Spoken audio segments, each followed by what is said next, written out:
teman-teman, selamat berjumpa kembali. Masih bersama Mas Tepen yang masih berbagi tentang sistem perkuliahan di UT dan berbagai kegiatan yang ada di UT. Seperti janji saya beberapa video sebelumnya, bahwa saya akan berbagi pengalaman suka dan dukanya kuliah di UT itu seperti apa. Mungkin ini sebagai jawaban atas pertanyaan-pertanyaan yang kemarin-kemarin sudah disampaikan kepada saya, baik di kolom komentar YouTube saya maupun di Facebook, dan ada juga yang WA langsung ke saya, dan juga ada yang DM di IG saya bahwa, "Kak, tolong buatin dong suka dukanya kuliah di UT, itu suka dukanya apa?" Saya akan membagikan suka dan dukanya kuliah di UT itu apa, tapi ini adalah versi saya dan saya yang mengalami, dan saya akan berbagi kepada teman-teman yang mungkin hari ini sedang melihat video saya.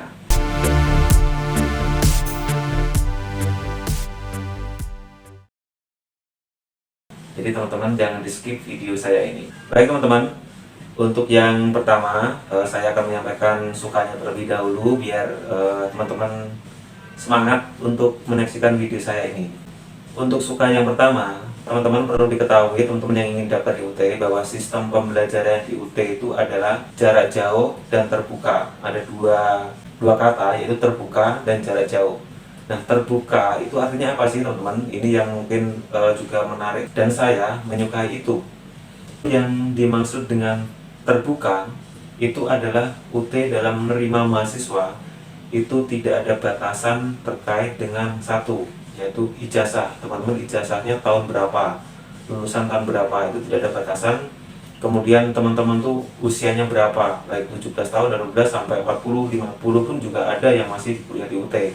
Kemudian masa registrasi di UT itu berlaku setiap tahun itu 2 kali teman-teman. Jadi sekitar bulan Desember Januari dan sekitar Juli Agustus. Nah, kurang lebihnya adalah seperti itu. Jadi setiap tahun itu ada 2 kali pendaftaran. Kemudian masa ujiannya itu juga tidak dibatasi teman-teman. Jadi teman-teman ketika sebuah mata kuliah tidak lulus, nah teman-teman bisa mengulang sampai teman-teman bisa mendapatkan nilai yang baik. Itu tidak ada batasannya.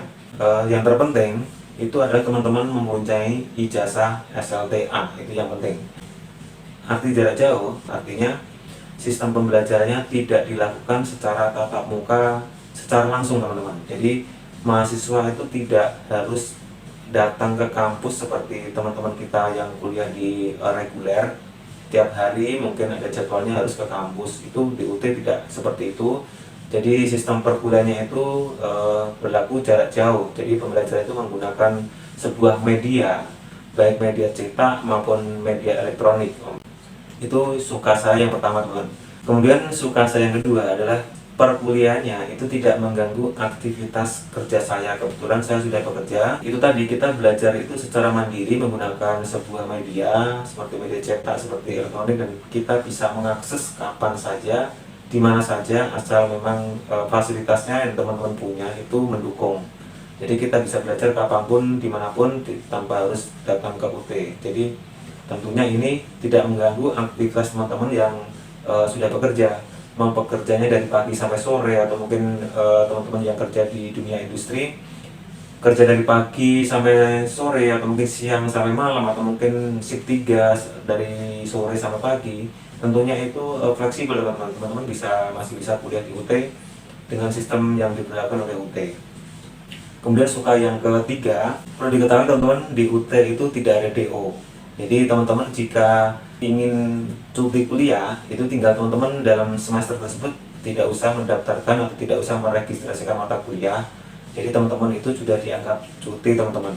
Cutinya berapa lama itu teman-teman bebas, mau 1 tahun, 1 semester, 2 semester, 3 semester, 4 semester, 5 semester, itu bebas teman-teman.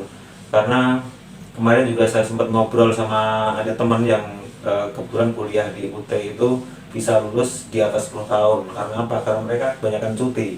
Jadi setiap 2 semester istirahat, kemudian lanjut lagi tahun depan, kemudian istirahat lagi, dilanjut lagi, yang seperti itu. Jadi di UT itu tidak ada DO. Tapi ada salah satu syarat, ketika teman-teman tidak meregistrasikan mata kuliah selama 3 semester, itu nanti NIM teman-teman itu tidak aktif. berarti bukan di DO tapi hanya tidak aktif. Ketika teman-teman ingin melanjutkan program lagi, teman-teman harus melapor dulu ke UPWJJ, kemudian NIM-nya itu nanti akan diaktifkan kembali. Suka yang keempat itu, selama saya menjalani kuliah di UT, saya sudah bekerja dan saya sudah berumah tangga. Tentunya UT juga memberikan kesempatan kepada mahasiswa untuk melakukan suatu kegiatan yang baik kegiatan olahraga maupun kegiatan kemahasiswaan atau mungkin lomba-lomba. Nah, ini lomba-lomba ini yang selama ini saya ikutin, dan kebetulan saya sudah mengikuti beberapa lomba, dan kebetulan juga saya mendapatkan Balap Formasi Harapan Harapan 3. Kemarin saya mewakili UT Jakarta, yaitu lomba tentang TIK, itu namanya Dispersoni UT. Itu kebetulan saya mendapatkan juara harapan. Jadi lumayan kan. Jadi selain kita menambah wawasan, menambah pengalaman, kita juga tentunya mendapatkan hadiah. Kemudian yang terakhir kemarin saya mengikuti lomba media pembelajaran kreatif, itu juga mendapatkan, itu tingkat nasional teman-teman, juga saya mendapatkan juara harapan 3, dan tentunya juga mendapatkan pengalaman, sertifikat, dan hadiah. Itu yang membuat saya suka kuliah di UT. Dan untuk suka yang terakhir nih teman-teman, yang mungkin ditunggu-tunggu teman-teman, biaya kuliah di UT itu sangat murah. Nah, berapa kak biaya di UT? Teman-teman bayangkan saja, biaya registrasinya di UT itu hanya 100.000. Itu mungkin teman-teman ya, terutama bagi yang bekerja, itu tentunya dibanding sama registrasi yang sudah punya anak SD atau SMP itu mungkin sama teman-teman. Jadi biaya registrasi di UT itu hanya 100.000. Kemudian SPP-nya berapa, atau mungkin uang SKS-nya setiap semester itu berapa?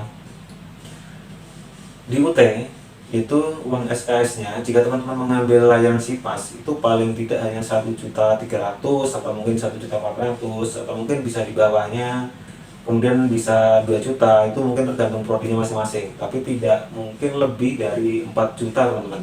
Jadi kebanyakan memang di bawah 3 juta, seperti itu. Itu untuk teman-teman yang nanti mengambil layanan SIPAS. Kemudian untuk teman-teman yang mengambil layanan non-SIPAS, yaitu artinya non-SIPAS artinya teman-teman bisa meregistrasikan mata kuliah sesuai teman-teman sendiri. Ini yang saya lakukan selama ini. Jadi jumlah SKS di dalam setiap semesternya itu saya registrasikan sendiri, dan tentunya jumlah SKS-nya saya pilih sendiri. Dan biayanya dihitung per SKS. Nah, contohnya misalnya saya waktu pendaftaran tidak punya biaya yang lebih, berarti saya misalnya jumlah 1 SKS di prodi saya adalah teknologi pendidikan, prodi saya itu biaya per SKS-nya 75.000, itu sudah termasuk tinggi banget di UT. Itu 75, misalnya teman-teman mendaftarkan 10 SKS berarti hanya 750.000 per semester. Jika teman-teman ingin lebih rendah lagi, juga teman-teman harus mendaftarkan SKS itu lebih rendah lagi. Dan apakah ada murah daripada itu? Banyak teman-teman.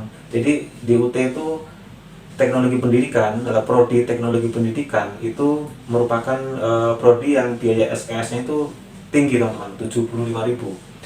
Kita bandingkan dengan manajemen itu hanya 36.000 per SKS. Bayangin saja jika teman-teman hanya meregistrasikan 10 SKS, berarti teman-teman hanya membayar 360.000 per semester. Itu kenapa saya suka UT. Jadi kita bisa fleksibel mengatur waktu, mengatur biaya yang tentunya sekemampuan kita itu berapa teman-teman. Jadi bandingkan saja dengan PTN ataupun PTS yang di luar sana. Nah teman-teman, ketika saya sudah berbicara suka, maka tentunya apakah kuliah di UT itu ada dukanya. Nah ini yang mungkin teman-teman juga pengen tahu nih, dukanya kuliah di UT itu seperti apa. Karena tadi disebutkan bahwa sistem pembelajaran di UT itu kan pembelajaran jarak jauh. Nggak enaknya, bukan nggak enaknya, tapi ketika kita kuliah di UT dan merasa kita itu merasa berat, itu apa? Sebenarnya bukan duka, tapi lebih ke perubahan dalam kehidupan kita. Yang saya alami adalah ketika saya kuliah di UT, saya sering begadang. Ya, mengapa demikian? Karena ketika saya bekerja dari pagi sampai sore, kemudian teman-teman nanti belajar, mengerjakan tugas, dan teman-teman nanti berdiskusi dengan mahasiswa lain, itu tentunya di malam hari. Jadi waktu di malam hari itu tentunya teman-teman akan digunakan untuk pembelajaran. Jadi contohnya misalnya teman-teman pulang kerja, yang biasanya teman-teman langsung istirahat atau mungkin teman-teman bisa bermain dengan keluarga, teman-teman ketika kuliah di UT sampai rumah pasti teman-teman adalah belajar, mengakses tuton, mengerjakan tugas dan seperti itu. Dan itu perubahan yang teman-teman nanti akan lakukan ketika kuliah di UT, dan terutama teman-teman yang sudah bekerja dan sudah berumah tangga nanti akan mengalami seperti itu. Begadang. Tadi sudah saya sampaikan bahwa tugas di UT itu bisa dikerjakan di malam hari. Dan mengapa bisa begadang? Karena tugas di UT itu sangat banyak dan ada deadline-nya. Sebagai contoh, misalnya saya mengambil 6 mata kuliah, itu tugasnya itu ada di setiap minggu, itu deadline-nya itu hanya 2 minggu. Bayangin saja 6 mata kuliah, 6 tugas, hanya waktu 2 minggu. Kalau tugasnya itu cuma menjawab sebuah pertanyaan, itu mudah. Tapi kalau tugasnya itu membuat project dan itu dilakukan terhadap semua mata kuliah yang kita ambil di setiap semesternya, tentunya teman-teman juga harus benar-benar pandai membagi waktu. Kapan sih mengerjakan mata kuliah ini, kapan mengerjakan mata kuliah ini, kapan kita harus mengupload tugas, kapan kita harus bertanya kepada teman atau mungkin diskusi teman kapan waktunya. Itu teman-teman nanti harus pandai-pandai mengatur waktu. Dan itu selama ini sebenarnya saya juga bukan beban, tapi lebih kita harus benar-benar ekstra mengatur waktu, itu aja. Kemudian untuk duka ini bagi teman-teman mahasiswa yang mungkin masih belum bekerja atau belum berumah tangga. Ketika teman-teman kuliah di UT, nanti teman-teman tidak diharuskan untuk datang ke kampus. Itu artinya teman-teman akan mengalami tidak bertemu dengan mahasiswa-mahasiswa yang lain, baik teman satu kampus atau mungkin satu prodi atau mungkin satu fakultas. Teman-teman nanti tidak akan bertemu kepada mahasiswa lain, kecuali teman-teman nanti bertemu ketika teman mengajukan layanan APEM atas permintaan mahasiswa. Jadi nanti dibentuk kelas dan bisa tatap muka secara offline, baik di kampus maupun di tempat yang sudah ditentukan. Nah, seperti itu. Dan itu mungkin bagi teman-teman yang kuliah di UT yang masih lajang atau mungkin belum bekerja, tentunya itu juga, kok kuliah di UT ternyata seperti ini, kita tidak bertemu dengan mahasiswa lain dan tidak datang ke kampus. Nah, itu mungkin jadi seperti gimana gitu ya. Tapi kalau bagi saya, karena sudah bekerja dan sudah berumah tangga, jadi tentunya juga pandangannya juga berbeda. Kemudian untuk duka yang ketiga, dukanya apa sih? UT itu kan pembelajaran jarak jauh dan tentunya teman-teman itu belajar secara mandiri.